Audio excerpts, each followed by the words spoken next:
Story 1, The Move-In. I can still remember the exact moment we pulled up to the house on Harrisville Road. It was late afternoon, just before the sun disappeared completely behind the trees lining the street. The sky was painted in shades of crimson and purple, but the light only seemed to make the mansion look more foreboding, like some ancient creature waiting in silence for its next victim. The house was huge, a Victorian relic, tall and sprawling, with peeling white paint and dark, grimy windows that looked like they hadn't been cleaned in decades.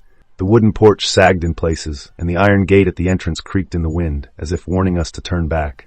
I gripped the steering wheel a little tighter and swallowed hard. George parked the car and got out first. He's always been the brave one, the one who faces problems head-on without letting fear show. But even I could see it in his eyes. Hesitation. He gave a forced smile as he looked up at the house and said, "Well, here we are, our new home." I nodded and stepped out, the gravel crunching under my shoes. The cold air hit me harder than I expected, and I pulled my jacket tighter around me. It wasn't just the temperature. There was something off about this place. A heaviness in the air, like the house was holding its breath. Our 3 kids, Billy, Daniel, and little Missy, jumped out of the back seat, full of energy after the long drive. Billy kicked a small rock near the porch and muttered, "This place gives me the creeps." I glanced at him quickly, trying to smile, but my own heart was racing. The front door was massive, carved wood with iron handles that were cold to the touch. George fiddled with the keys for what felt like forever before the lock finally clicked. The door creaked open slowly, revealing a dim hallway coated in dust and shadow. The smell hit me immediately. Damp wood, dust, and something metallic underneath like rust or old blood. I tried to ignore it, telling myself old houses just smell like that. But even the kids stopped and looked around, their laughter fading into uneasy silence. Inside, the house was a maze of creaky floors and faded wallpaper. The walls seemed to close in, the ceilings soaring high but heavy with darkness. The light from the windows barely reached the far corners, where shadows gathered and seemed to flicker at the edge of vision. We spent the afternoon unpacking. George and I moved boxes into what would be our bedrooms, the kids exploring the creaking stairs and dusty rooms with nervous excitement. But as evening fell, the house's true nature began to reveal itself. Missy woke me up around midnight, sobbing quietly from her room. "Mommy, there's a man in my closet," she whispered, voice trembling. I grabbed the flashlight and slowly opened the closet door. Nothing but old coats and cobwebs stared back at me. Still, I felt a chill run down my spine. That night, I lay awake, listening. The house groaned and sighed like it was alive. Footsteps echoed down the hallway, soft but deliberate, yet when I opened my door, no one was there. Doors slammed shut in the distance, rattling the windows and sending the dog into frantic barking. George tried to calm us, but even he looked pale and tense. "It's just an old house," he said, though I caught the edge of doubt in his voice. But then came the whispers, soft at first, almost like the wind brushing past the window, then clearer, chilling. "Leave," the word repeated, a ghostly breath that wrapped around me like ice. I grabbed George's arm, my voice barely a whisper. "Did you hear that?" He nodded slowly. "Yeah, this house, it's not right." I wanted to believe it was just our imagination, stress from the move. But deep down, I knew we had stepped into something far darker than just an old house. That night, sleep escaped me. Every creak, every sigh felt like the house was breathing, watching, waiting. And somewhere deep inside, I felt the first seeds of dread take root. We weren't just moving into a home. We were entering a nightmare. Story 2, Shadows in the Hallway. The morning light did little to wash away the heaviness that had settled over the house overnight. I woke up feeling like I hadn't slept at all. My mind was foggy, but my body was on high alert, every muscle tense. I kept hearing the faint whispers from last night in my head, like a ghost stuck on repeat. I told myself it was just nerves, that moving to a new place always brought some unease. But deep down, I knew something was terribly wrong. Downstairs, George was already moving boxes again, trying to keep busy. "Did you sleep at all?" he asked without looking up. His voice was calm, but there was a tightness in his jaw that betrayed his own worries. I forced a smile. "Not really. Missy woke me again. She's scared." George sighed and wiped his forehead. "I get it. It's a big change for all of us." He glanced around the dim living room, shadows pooling in every corner. "Maybe we should call someone, a priest or, I don't know, a specialist." I nodded, thankful he wasn't dismissing what we were experiencing. But before we could talk more, the kids burst into the room, their faces pale and eyes wide. "Mom, we heard noises again," Billy said, voice trembling. "Like footsteps, but no one's there." Daniel nodded in agreement, clutching his little sister's hand, and the lights flickered a bunch. I felt a chill run down my spine.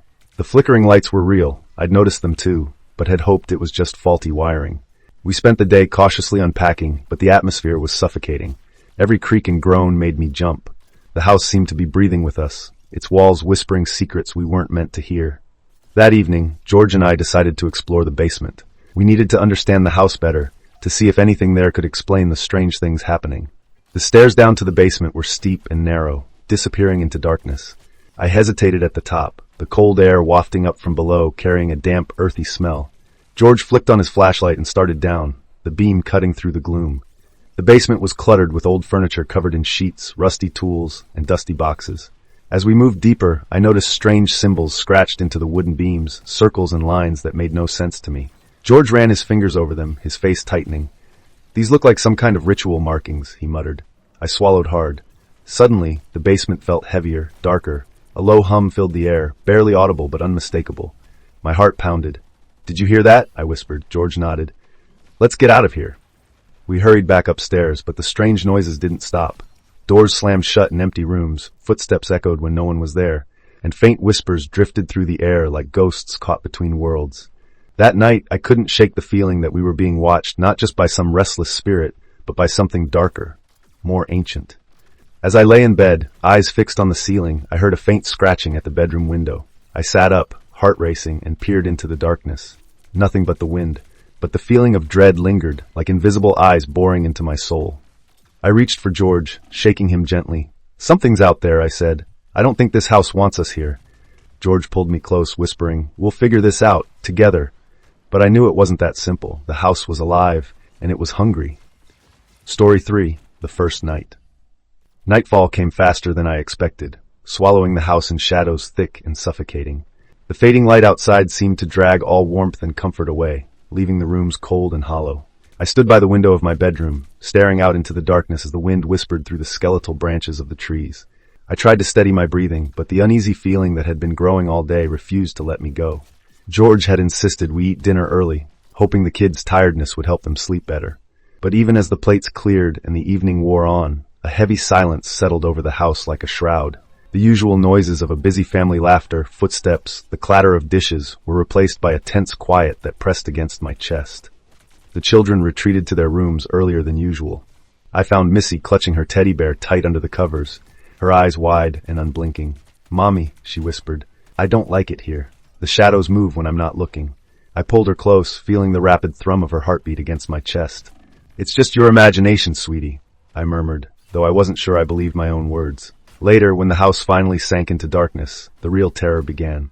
The first sound was soft, a faint tapping like fingernails lightly drumming on the wooden walls. I was lying awake, eyes wide in the dark when it started. At first I thought it was the wind, or maybe a branch brushing against the window, but then the tapping moved, shifting rhythm, circling the room in an eerie pattern that sent a cold wave crawling down my spine. I sat up, heart pounding. "George?" I whispered, but the room was silent, except for the tapping. Suddenly the light flickered and died, plunging me into complete darkness. I fumbled for my phone, the screen a weak glow in the night, but before I could turn on the flashlight, the tapping stopped. Then a low, guttural whisper filled the room, a voice that wasn't human, a sound that crawled beneath my skin and wrapped itself around my mind. "Leave. Leave." The words were almost a breath, barely audible but unmistakably there. I gripped the blanket, fighting the urge to scream. The voice echoed again, closer this time, chillingly close. "Leave." Tears pricked my eyes as I scrambled out of bed. I didn't know where to go, but anywhere was better than there. I rushed down the hallway, the old floorboards creaking beneath my feet, and reached the living room where George was asleep on the couch, exhausted from the day's work. "George!" I shook him awake. "Something's here. It's real." He blinked, groggy and confused. "What do you mean?" I hesitated, trying to steady my voice. Voices, tapping, shadows moving. He rubbed his face, then nodded. "Okay, let's check the kids." We went from room to room, finding Billy and Daniel huddled together, eyes wide with fear, and Missy clutching her bear like it was her only shield. George tried to comfort them. "It's the house settling. Old houses do weird things." But none of us believed that anymore. The night dragged on, and the house came alive with sounds, footsteps pacing the halls, doors creaking open and shut, soft cries echoing from empty rooms. Every shadow seemed to pulse and shift, as if watching us, waiting. At one point, I swear I saw a figure standing at the end of the hallway, a tall, dark silhouette with glowing eyes, but when I blinked, it was gone. By dawn, we were all drained, haunted by exhaustion and fear. As I sat at the kitchen table sipping cold coffee, I knew this was only the beginning. The house wasn't just old or abandoned. It was a vessel, a prison for something evil, something ancient that was waking up, and we were trapped inside. Story 4. The Bruises. I woke late the next morning, the sunlight slicing through the blinds like the blade of a scalpel. It should have brought relief, but instead it only highlighted the decay, the layers of dust in the corners we hadn't noticed, the cracks in the walls that seemed deeper, darker. Everything felt wrong, like the house had aged 100 years overnight. George had already gotten up. I heard him moving around in the hallway, heavy footsteps mixed with the occasional creak of the floorboards. The kids were quiet, unusually so. I made my way toward the kitchen, still shaken from the night before, my legs heavy as if sleep hadn't touched me at all. That's when I saw her. Missy was sitting at the table in her pajamas, pale as paper. Her little hands gripped her teddy bear so tightly, her knuckles were white. Her hair was tangled, but it wasn't the bedhead that stopped me in my tracks. It was the bruises. Dark purple marks bloomed across her forearms like ink stains, like fingerprints. I froze. Missy, I knelt beside her slowly, forcing my voice to stay calm. Honey, what happened to your arms? She didn't look at me. Her eyes were vacant, staring straight ahead. Did you fall? Did one of your brothers? She shook her head. I felt my breath catch. Then who? Finally, she turned to face me, and what she said chilled me to my core. The lady. My blood ran cold. What lady? The one who stands by my bed at night, she whispered. She touches me with cold hands. My first instinct was denial. Maybe Missy had rolled over onto something. Maybe she bruised herself in her sleep. But as I looked at the perfect symmetrical bruises, that explanation crumbled. These weren't accidental. They were deliberate. I took a shaky breath and called George. He came in, holding a screwdriver in one hand, his face still tired. When he saw Missy's arms, the color drained from his face. What the hell? She says a woman touched her last night. He looked at me, then at our daughter. Missy, are you sure? Are you absolutely sure? She sings to me when you're sleeping, Missy said softly. But the song is broken. George cursed under his breath, then knelt beside her. You're safe, sweetheart. No one's gonna hurt you. But the look in his eyes betrayed the words. That same day I found more. Daniel, our middle child, was in the bathroom when he screamed. I ran in to find him staring into the mirror, pointing at the fogged-up glass. Written there, with what looked like a small fingertip, were the words, "Get out." I wiped the mirror clean with a towel, trying not to let him see my shaking hands. Probably just steam, I muttered, though my voice sounded hollow in my own ears. No, Daniel said. She's mad. She watches me. I saw her. Who? She looks like Mommy, but her eyes are all black. I felt the blood drain from my face. Daniel, don't joke about that. I'm not joking, he said, voice small. She stood behind me while I brushed my teeth. That night I made George sleep in shifts with me. We agreed not to talk about the bruises, the mirror, the voices not in front of the kids. But the silence between us was heavy. We were both thinking the same thing. Something was here. Around midnight, I drifted off briefly in the armchair in our bedroom. I remember because I woke up to the sound of humming. It was soft, familiar, a lullaby, Missy's lullaby, only off. The tune was warped, slowed, like a record dragging under a failing needle. I crept down the hall, heart thundering in my chest. The humming stopped the moment I passed the stairs. The silence afterward was deafening. Then I saw her, a woman tall, hair like mine, dress flowing like smoke, standing just at the end of the hallway. She looked at me, but her eyes weren't eyes. They were holes, infinite, black voids. I couldn't move. My body wouldn't respond. And then she smiled, not kindly, not sadly. It was the kind of smile wolves give just before they pounce. Then she disappeared, not into a shadow, not around a corner. She just blinked out like a light bulb shattering. I ran back to George, gasping, crying. I saw her. I saw her. She looks like me. He didn't ask questions. He just held me. We both knew now. This wasn't our imagination. This wasn't stress or sleep deprivation. The house had something in it, and it wanted us gone. Or worse, it wanted in. Story 5. Scratches in the walls. After that night, everything shifted. The house no longer felt like a place we lived in. It felt like a thing we had entered, a thing that breathed and watched and waited. I began noticing subtle changes, things that didn't quite make sense on their own but stacked together like puzzle pieces from a picture you didn't want to see. Lights flickered, even after George checked the wiring. Doors that we had locked were found wide open. Water taps turned on in the middle of the night. Cold spots hovered in strange places by the hallway mirror, near the kitchen table, right beneath the stairs. But worst of all were the sounds. At first, it was just knocking. 3 soft knocks at the front door, at exactly 3:15 a.m., night after night. George went out once with a flashlight, thinking it was some prankster, but there was never anyone there. Then the knocks moved inside. We'd hear them behind the walls, inside the vents, sometimes even directly behind our heads as we lay in bed, 3 rhythmic thumps, like something was knocking to be let out. One night, George decided to investigate the attic. He was convinced maybe raccoons or some kind of animal had gotten in, despite the traps and inspections. I stayed downstairs with the kids, sitting in the living room, watching static on the TV because none of the channels were working. About 10 minutes later, I heard him scream. I ran up the stairs, heart in my throat, only to find him crouched near the attic opening, pale and shaking. He wouldn't speak for a while, just kept looking at his arms, muttering, "They touched me. I felt them." When I finally got him to talk, he said there were thin, long scratches on the beams of the attic, like something had clawed at the wood from the inside. The strange part, they weren't fresh. They looked old, almost like they'd been there for years. But George swore they hadn't been there the week before. He showed me photos he took on his phone during the first inspection. Clean beams, no markings. But now, deep grooves ran down the planks like desperate fingers trying to escape. And worse, they formed patterns, circles, strange symbols, some that looked like crooked letters or runes. The next morning, Daniel came into the kitchen and pulled up his shirt, showing me red lines across his back. "She's mad again," he said quietly. I couldn't hide my horror. Who? Who's mad? The woman. She didn't like me taking her marbles. "What marbles, baby?" "In the wall," he said, completely serious. "They roll around when no one's home." I didn't know what to say. I checked his bed, his room, the floor. No marbles. But when George peeled back a section of the drywall in the hallway, just out of curiosity, his face went blank. Inside the hollow space were 4 small, old-fashioned marbles, yellowed glass with swirling patterns covered in dust. My stomach twisted. George threw them out immediately, but that night, we heard the sound of them rolling again. Not on the floor, inside the walls.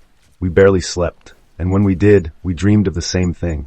A woman standing in the forest, her face rotted and hollow, singing to a bundle of bones wrapped in lace.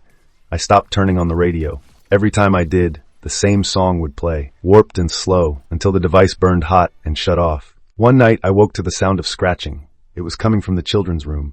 I bolted out of bed and ran to the hallway, calling their names. The door was wide open. Inside, all 3 kids were standing in a line against the wall, eyes open but unseen, facing the drywall. The sound was louder now, scrape, scrape, scrape, like nails on a chalkboard.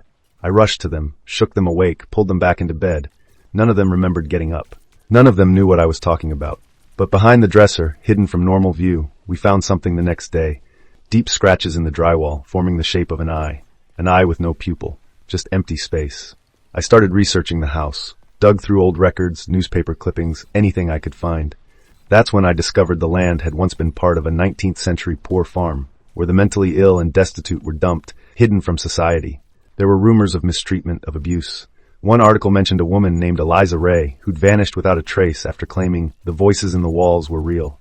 Her body was never found. I stared at her photo for hours. Her eyes were mine, her hair just like mine. Could she be the one Missy saw? Was she the woman who looked like Mommy? I didn't know what to believe anymore. George begged me to call a priest, even though he wasn't religious. I considered it, but something inside me said it was too late. That whatever this was, it had already made its home in us. Not just in the walls, in our memories, in our dreams. And every scratch, every bruise, every whisper in the night was its way of saying, I'm still here, and I'm not leaving. Story 6, The Basement Door. If the house was a body, the basement was its heart. Black, pulsing, hidden behind layers of silence and shadow. I had always hated going down there, even before the incidents began. There was something too still about the air, too old, like it hadn't been breathed for 100 years. George used it mainly for storage. Tools, paint cans, things we never used but couldn't part with. I avoided it unless absolutely necessary. But the door had started to creak open on its own. Always at night. Always around the same time. 3:33 a.m. Not a minute before. Not a minute after. At first I thought it was a draft, or maybe the hinges loosening. George oiled them. He even replaced the latch. But still, every night we'd find the door slightly ajar. The staircase yawning downward into pitch black, like a mouth waiting to swallow. Then came the smell. Faint at first, like damp earth and mildew, but it grew stronger with each passing night. Eventually it smelled like something rotting. Dead. I scrubbed the basement floor, checked for mold, and opened every crate down there. Nothing. But the scent lingered, especially near the far wall where the cement was darker and colder to the touch. One evening, Missy came into the kitchen with dirt under her fingernails and mud streaked across her nightgown. "Where have you been?" I asked, heart racing. "Digging," she said. "In the garden?" "No. She told me to dig downstairs, behind the wall." I froze. "Who told you that?" "The lady on the floor." That night I didn't sleep. I waited until everyone was in bed. Then I went to the basement alone, flashlight in hand. Every step down the stairs creaked like a warning. The air turned heavy, thick with that fetid smell, and my light flickered as I reached the bottom. I walked slowly across the room, stepping over boxes and old furniture until I reached the far wall, the cold one. And then I saw it. There were small scratches low on the concrete, like fingernails had clawed at it. Above them, a faint outline, a rectangle, a hidden panel. My breath caught in my throat. I didn't want to know what was behind it. Every nerve screamed for me to turn around, go back upstairs, and lock the door. But my hand moved on its own, trembling as I pressed against the concrete. It gave way. A hollow thud. My fingers searched the edges until I found a latch buried beneath layers of old paint and dust. I pulled. The panel opened with a long groan like something ancient waking from sleep. Inside was a small crawlspace, no bigger than a coffin. It reeked of decay. And in the beam of my flashlight I saw it. Bones. Human bones. Small, child-sized, curled into a fetal position. The skull tilted toward me, jaw open in a silent scream. Clutched in its hand was something that made my blood run cold. A tattered piece of cloth. A child's nightgown. Patterned with little yellow stars, the same fabric Missy wore to bed every night. I stumbled backward, bile rising in my throat. I slammed the panel shut, ran upstairs, locked the basement door, and shoved a chair beneath the knob. I didn't tell George that night. I couldn't find the words. Instead, I sat in the hallway outside the children's rooms, hugging my knees, eyes fixed on the shadows, waiting for them to move. The next day, I convinced George to call someone. Not the police. I didn't know how to explain what we'd found without sounding insane, but a local historian, a man who'd written a book on the town's forgotten places. He came that afternoon, polite but skeptical, until I showed him the basement. When I led him to the panel, he turned pale. This wasn't just a poor farm, he said. It was a reform school at one point, for children.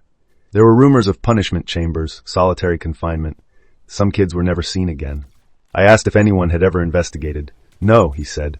Most of the records were burned in a fire. This place is one of the ones they wanted to forget. That night, the basement door opened again. But this time, it didn't creak. It banged open violently, as if something had burst free. George and I ran downstairs, clutching flashlights. The crawlspace panel was wide open, and something had been dragged out of it. Dirt smeared across the concrete, claw marks across the floor, and on the stairs, wet footprints, bare, small, leading up toward the kitchen. We followed them, hearts pounding, only to find Daniel standing in the living room, staring at the wall. She said thank you, he whispered. Who did? The girl. You let her out. Out from where? He turned and looked at me, his eyes wide, terrified. From inside the house. That was when I realized we hadn't uncovered a secret. We opened the door, and whatever we'd let out, I wasn't grateful. I was hungry. Story 7. Whispers in the Walls. After the basement door burst open, I knew the house was no longer just haunted. It was alive. It breathed, it watched, and now it spoke. The whispers started subtly. At first I thought they were dreams, just fragments of sound drifting into my sleep. But soon I realized they were following me. They were always in the walls, just beyond reach. Low, murmuring voices, like a dozen people trapped behind the plaster, whispering secrets I wasn't meant to hear. I would stand still in the hallway and press my ear to the surface, holding my breath, and hear them chanting, humming, giggling, sometimes crying, sometimes screaming. The worst was the laughter. It wasn't joyous, it was broken. It was the kind of laughter you hear just before something terrible happens. One night I was brushing my teeth when the bathroom mirror fogged up by itself. I hadn't turned on the hot water. The room was freezing. But there it was, moisture spreading across the glass in wide strokes as if someone were breathing on it from the other side. Then a word appeared, slowly forming in the mist. Stay. I dropped the toothbrush and ran. I didn't know where to go. Every room felt infected. I burst into the kids' bedroom and found Missy sitting up in bed, eyes wide open. They don't want us to leave, she said. Who? The ones in the walls. The ones under the house. They said you opened the wrong door. I wanted to scream, to shake her and demand what she meant, but I could barely breathe. My chest felt tight, like the house itself was pressing inward, trying to collapse my lungs. I pulled her out of bed, checked on Daniel, still asleep, thank God, and tried to bring them both into our room. But when I opened the hallway door, the lights flickered, and the shadows stretched too far. Too long. As if something else had stepped into the hallway with us. I whispered to Missy to hold Daniel's hand and not let go. We moved fast, but the air had changed. It was electric, thick, humming with tension, like we were being watched or hunted. We made it to our room, slammed the door, locked it. George was already up, pale, sweating. I heard them, he said. They were whispering my name. That night, we slept with the lights on, but sleep didn't come. Not really. Every time I closed my eyes, I felt something crawling beneath the floorboards. Something that had woken up. Something that was moving through the veins of the house like blood. The next morning, I called the historian again. I needed answers. I needed the truth. He came back with a folder of documents and a face that had lost all its warmth. I did some digging, he said. There's more. A lot more. Apparently, long before the poor farm, before the reform school, the land had belonged to a man named Elias Parr. He wasn't listed in any town record, not officially. He was rumored to be a cultist. Some said he was a preacher. Others said he was a butcher who thought he could speak to angels. He built a chapel underground, not for worship, for rituals. And the poor farm, the school, they were just layers on top of something older, something rotten. There's a reason this land has been buried in silence, the historian told me. People disappear, records vanish, but the house remains, and it remembers. That night the whispers became words. I was alone in the kitchen when I heard my name clear as day spoken from the wall right behind me. Emily, I froze. Emily, come downstairs. My heart dropped. I didn't turn around. I just stood there, trembling, trying to pretend I'd imagined it. Emily, you brought us back. Now you have to stay. The voice was wrong. It sounded like my mother's, and yet not. It had her softness, her cadence, but it was too smooth, like something imitating a memory. I screamed. George ran in, saw me shaking, and wrapped his arms around me. I can't take this anymore, I said. We have to leave, tonight. But when we tried, the car wouldn't start. The power flickered. Our phones went dead. And then the front door, the same one we used every day, was gone. I don't mean it was locked. I mean it was gone. Where there had been a door, there was now just a wall. Seamless. Drywall and paint and nothing else. As if the house had swallowed it whole. Missy said the house liked us. She said we were happy. They want a family again, she said. A real family. I asked who they were. The lost ones, she said. They lived here before us. They never left. You heard them too, right? In the walls? That's when I realized it wasn't just the basement. It wasn't just one ghost or one hidden corpse. It was the entire structure. Every brick, every nail, every inch of plaster. The house wasn't haunted. It was possessed. Not by a spirit, but by many. Some humans. Some not. Something ancient had been fed for years. Pain, grief, blood. And now it was awake. We couldn't escape, and I wasn't sure we were even alive anymore in the way that mattered. Time didn't feel right. Hours passed in seconds. Or maybe it was the other way around. I'd look out the window and see nothing but blackness. No stars, no moon. Just a void pressing against the glass. That night, as I lay in bed holding George's hand, I heard the voices again, this time inside my head. They said we belonged to them now. They said the walls had eyes, and that soon we would see what they saw. And somehow I believed them. Story 8. The Mirror Room. It started with the mirrors. Not just the bathroom one, but all of them. The vanity mirror in our bedroom. The old antique piece we found in the attic. Even the tiny handheld one Missy used to play dress-up. They changed. Not all at once. Slowly. Subtly. It began with their reflections, no longer quite matching the room behind them. I'd walk past the mirror in the hallway and catch a glimpse of something out of sync. A picture frame tilted differently. A lamp flickering that wasn't flickering in real life. Sometimes I would see myself, yes, but I was still. Too still. And I swear once, I caught my reflection smiling, even though I wasn't. I stopped looking after that. George and I argued. I begged him to smash them, to cover them up, to do anything just to get them out of the house. But he was starting to slip into the same strange calm that had claimed the kids. He said maybe we needed to understand what the house wanted. Maybe it was trying to tell us something. I told him the house didn't want to talk, it wanted to keep, and that we were running out of time. Then came the day Missy disappeared. One moment she was playing quietly in the living room, humming some tune I didn't recognize. The next she was gone. No sound. No door opened. No window broken. Just vanished. George and I tore the house apart. Every room. Every crevice. Calling her name. Shouting until our voices cracked. And then we found it. The mirror. It was the one from the attic propped up against the wall in the guest room, though we both swore we never moved it there. And in its cracked, cloudy surface we saw her, Missy, standing in a corridor of impossible black longer than anything that could exist in our house. Her face was pale. Her eyes were distant. She didn't move.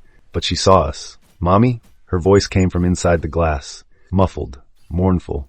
George lunged forward to grab her, but his hand struck solid glass. I screamed, reached out, but the reflection began to fade, ripple like water disturbed. And then she was gone. We stared at the mirror, our own faces wide with terror. And that's when we heard it. Footsteps. Running down the hallway behind us.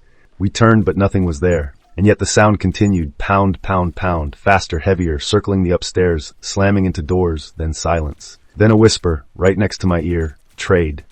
I backed away from the mirror. George was shaking his head in disbelief, whispering her name over and over. That night, we didn't sleep.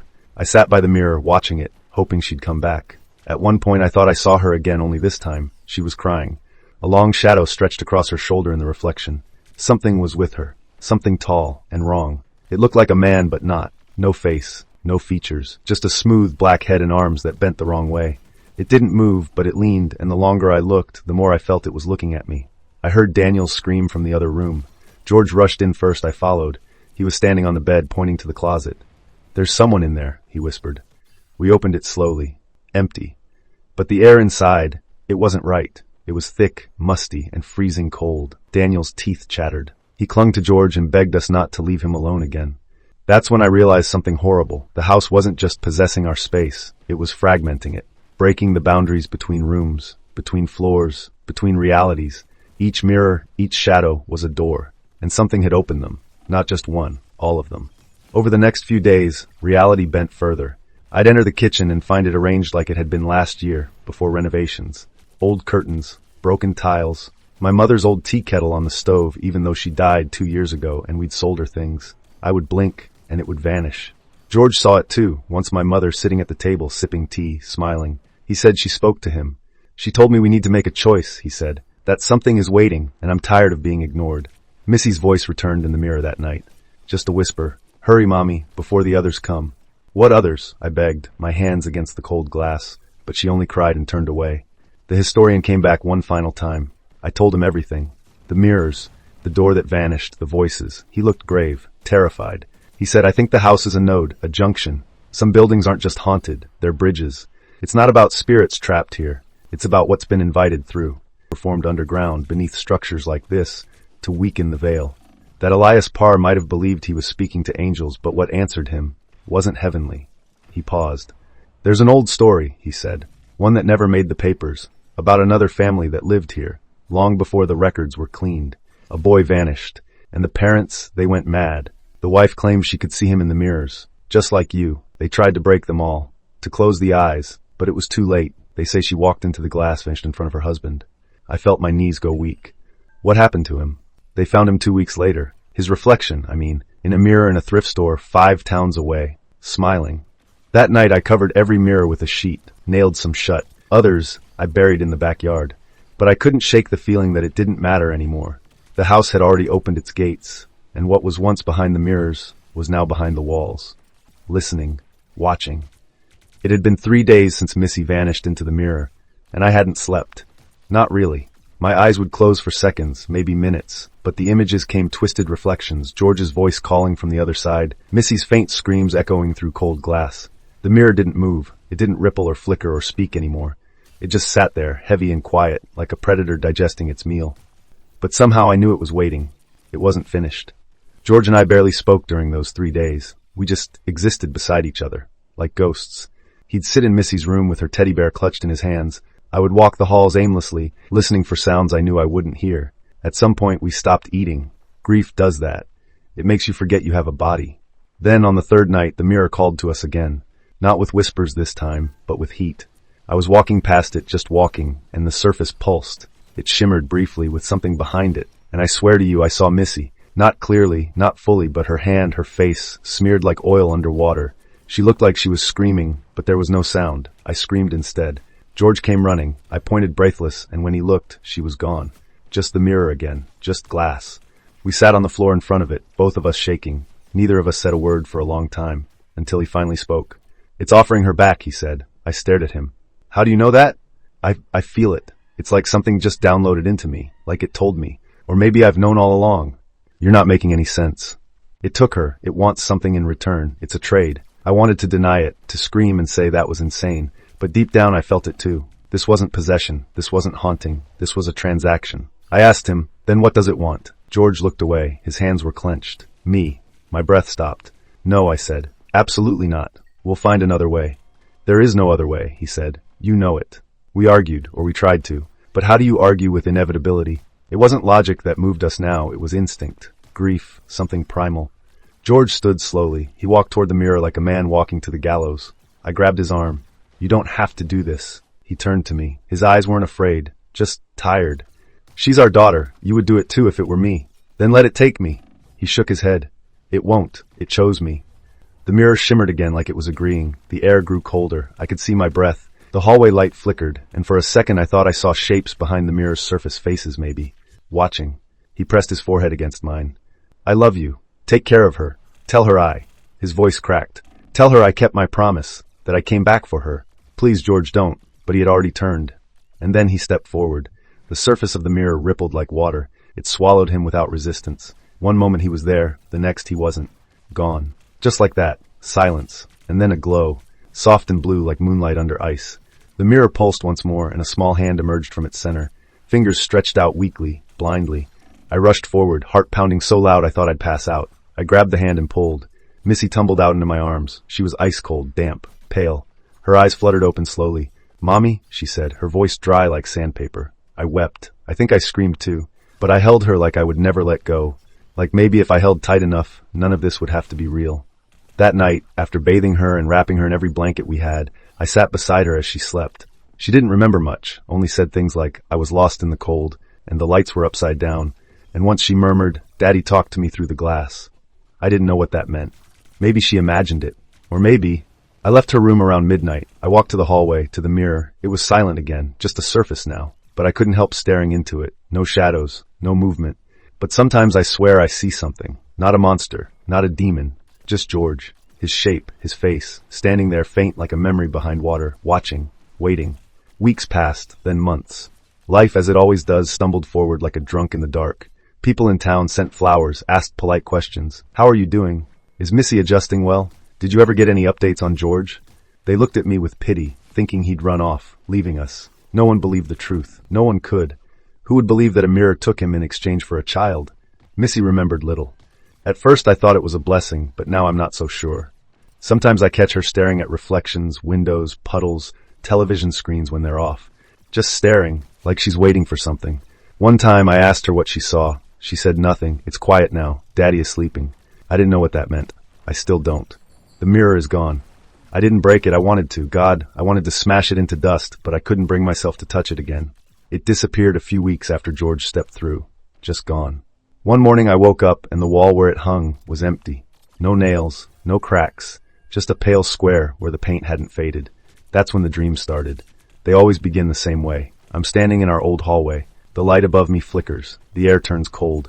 I see the mirror at the end of the hall, back on the wall like it never left. But it's cracked now, and through the cracks I can see him, George. He looks the same, but his eyes, they're wrong. Like he sees everything, every version of me, all at once. Sometimes he whispers, sometimes he just screams. I've tried not to dream. I take pills, drink wine, anything to sedate the night, but it doesn't work. The mirror always finds me. Missy started sleepwalking again. I woke up last week to find her standing in front of the bathroom mirror, just standing there, her little fingers brushing the surface gently. I asked, "Missy, what are you doing?" She didn't turn. She just said, "He misses you." It took everything in me not to run. "What do you mean?" She looked up at me then, with eyes too knowing for a 6-year-old. "He said the door is still open." I scooped her up, locked the bathroom, and covered every mirror in the house. It didn't matter. That night I had the worst dream yet. George was standing in our kitchen, holding something in his hands, one of Missy's toys. He looked sad, not monstrous, just hollow. "I kept my promise," he said. I cried in my sleep. I woke up sobbing into my pillow. Missy came into my room the next morning, climbed into bed with me. She put her hand on my cheek and whispered, "Daddy says you have to let go, or he can't sleep." Let go. I've thought about those words every hour since. I went to the attic today, dug through all the boxes, pulled out our wedding album, the old baby clothes, the letters he wrote me when we first met. I lit a fire in the backyard and I burned them. Not out of anger, not to forget, but because maybe, somehow, I've been keeping the door open too. Maybe the weight of my grief is keeping him trapped. I don't know if I believe in heaven anymore. I don't know if George is at peace or stuck in some horrible in-between place. But I do know love can cling like a ghost. It doesn't always let go easily. Sometimes I still hear things. The creak of footsteps when no one's awake, the sound of George's favorite song playing faintly from nowhere. I don't know if it's my mind breaking or if something of him is still here. Missy sleeps through the night now. She laughs again. Draw pictures. Most of them are of us, holding hands in the park or sitting on a blanket watching stars. But there's always a third figure, just behind us, shadowy, smiling. I asked her once, "Who is that?" She said, "It's Daddy. He watches so we're safe." I cried for a long time after that, not out of fear, out of love. Because maybe that's all hauntings really are, echoes of love so strong they refuse to leave. Maybe George isn't stuck. Maybe he's chosen to linger, just a little, to keep his promise. Maybe one day he'll move on. Maybe one day we all will. But until then, I've learned to live with the mirror that's no longer there. And sometimes in the quietest part of the night, I look into the black screen of the TV or the shimmer of the window, and I whisper, "I miss you too." And I swear, just before the silence returns, I hear a whisper back. I know.